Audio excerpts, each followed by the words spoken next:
자연스럽게 얘기가 나왔는데 동시 선발. 그러니까 지금 어머니들의 불만은 이거죠. 특목자사를 뭐 어떤 정책적으로 없애버릴 거야 당장. 그러면 없어지지 않잖아요. 반발도 심하고 동문들이 가만히 있지 않고.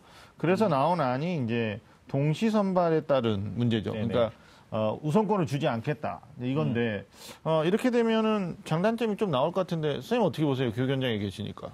그러니까 고등학교를 선택할 때 보통 아이들이 특목자사 먼저 쓰고 학부에 따라서 안 되면 이제 일반고에 제1배정, 제2배정 이렇게 갔잖아요. 우선 순위 받고. 근데 내년부터 이제 그게. 그러니까 저희 학교가, 제가 이제 있는 학교가 그 신도시에서는 상당히 공부를 잘하는 학생들이 오는 학교인데. 알고 있어요. 일반고 오거든요. 네네네. 그 일반고니까 어떤 학생들이 오냐면, 이전에 특목자사고에 썼다가 떨어진 학생들이 온다고요. 그래서 애들이 학교에 올 때는, 나 고등학교 가면 딴 거 안 하고 공부만 할 거야. 이렇게 학교 온다고요. 근데 딴 거 안 하고 공부만 할 거야 라고 생각했기 때문에 딴 것도 안 하고 나중에는 공부도 안 하는 이런 문제가 생겨서, 그래, 난 지금부터 수능에 올인이야. 막 이런 친구들이 있는 거예요. 네. 근데 제가 이제 이 큰 틀에서 먼저 말씀을 드리고 싶은 게 우리 부모님들 마음이 다 똑같아요. 제가 이제 학교에서 상담을 해보면 부모님들이 단골로 하시는 말씀 중에 이런 게 있어요. 가장 많이 하시는 말씀이 오셔서 우리 애는 머리는 좋은데 노력을 안 했어요. 이런 말씀 꼭 하시거든요. 네. 근데 머리카락이 좋은 거예요, 머리카락이. 아이가 머리가 좋다고 하시는 분의 말씀을 전 다시 이제 곱씹어보는데 사실은 우리가 머리 좋은이라고 생각할 수 있는 건 상위 0.00001%에 해당하는 학생들이고요. 다들 보통의 학생들이거든요.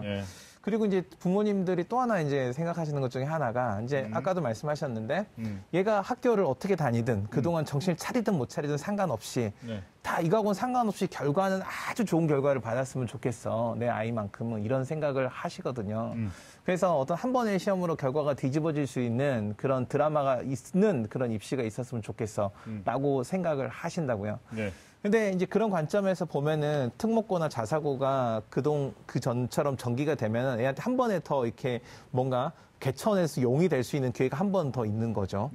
근데 이제 이런 게 없어지면은 얘가 일찌감치 등용문에 올라가지고 용이 되는 이런 경험을 하지 못하니까 뭔가 손해보지 않냐라고 생각이 드는데 실제로 이 2015 개정 교육과정뿐만이 아니라 대입 전형의 다양화나 우리 사회 변화를 이렇게 살펴보면 그동안 과거에 70년대 성장 중심의 어떤 사회에서는 결과를 만들어내는 게 중요했는데 지금은 결과보다도 개인이 과연 어떤 삶을 살아가는가에 대한 이야기나 과정이 상당히 중요하거든요. 그러니까 그것에 대한 이해가 일단은 1차적으로 있고 그런 관점에서 우리 아이들의 입시를 봐야 이게 우리 아이한테 좋은 입시 정책인지 그리고 이 정책의 변화에 어떤 것을 내가 호응하고 부모가 도와줘야 되는지를 이해할 수 있는 거예요. 그러니까 저는 2015 개정교육과정 변화돼서 이 고교 입시에서 동시 선발이 이루어진다. 그러면 내가 너를 위해서 지금부터 교육청 앞에 가가지고 100일 동안 내가 시위를 하겠다. 이건 아니라는 거예요. 아니 근데 잠깐 말꺼는 죄송한데 동시 선발이 2015 개정교육과정 안에 있었던 건 아니죠? 네, 그건 아니죠. 갑자기 지금 튀어나온 거죠.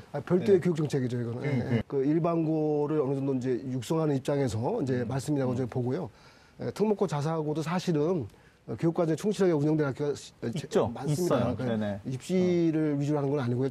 제가 어떤 실제 운영된 상황 보면 일단 이제 다시 이제 문제 이제 본론으로 들어와서 동시선발 장단점이 뭐냐 보면 상당히 지원자 입장에서는 동시선발에 좀 부담이 일단 되죠. 왜냐하면 거기 떨어졌을 때 어딜 가느냐 부분인데 아직까지 확정 안 된 건 뭐냐면 여기 자사고라든지 특목고를가 이제 불합격했을 때, 그 떨어졌을 때 일반고 배정이 구체적으로 어떻게 될지에 대해서는 아직까지 구체적인 방식이 아직 안 나온 상황이라고 봅니다. 그래서 실제 지원자 입장에서는 특히 뭐 이 특목 자사고가 가장 관심이 많은 쪽 지역이 서울, 경기도 이게 수도권 지역이란 말이에요. 그쪽에서는 예를 들면 이제 그 특목 자사고에 이제 그저 안 됐을 때 일반고 배정이 실질적으로 어떻게 이루어지는지 이 사항을 잘 참고하셔갖고 어쨌든 뭐 붙으면 일단 좋겠지만 안 될 가능성도 있단 말이에요. 그래서 안 될 가능성을 고려해서 그 어떤 뭐 일반고 배정 방식을 좀 많이 알게 되면 그래도 그 제3의 선택이 될 수 있으니까 아마 그 부분은 아마 지원자 입장에서는 가장 크게 생각하게 될 대목인 것 같고요.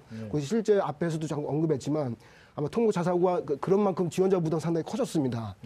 그래서 실제 그 자기가 가서 역량을 발휘할 수 있는 좀 학교를 가면 좋겠고 또 자기가 잘 맞았으면 좋겠고 이런 여러 가지 것을 좀 많이 생각해서 신중하게 결정을 해보면 좋을 것 같습니다. 일단 뭐 자사고 네. 특목고 원서를 먼저 그 동시 지원하게 되면 이제 만약에 그 합불에서 불합격하게 된다. 그러면 이제 본인이 좋아하는 1순위 고등학교, 일반 고등학교에는 배정이 안 될 가능성이 대단히 높은 거죠. 그러니까 그 부분이 아직 확정되지는 안 않았어요. 됐어요. 어떤 식으로 확정이 될지. 그래서 그 부분이 구체적으로 확정이 되면 정말 그런 식으로 해서 제3위 배정 순위로 간다고 하면 네. 지원자들이 상당히 부담스럽죠. 사실. 부담스럽죠. 네네. 뭐 현실적인 얘기로 마무리 좀 하면 일단 2학년에서 3학년 되는 예비 중3, 예비란 말도 쓰면 안 된대요. 근데 일단 중3 되는 학생 학부모님들은 8월에 결정되는 교육 정책에 대해서 좀 관망하는 자세인데 오정원 선생님 얘기하셨듯이 본인이 원하는 고교 진학도 될 수 있고 또 그렇지 않을 수도 있어요. 그러나 결국은 기초학력이다. 또 일반고로 가든 특목자사를 가든 거기서 교과과정에 대한 충실한 이행을 해내지 않으면 그러니까 학교의 여러 가지 제반 창의적 체험 활동도 열심히 해야 되지만 교과과정이 되지 않으면 대학 입시 경쟁력은 무너지거든요.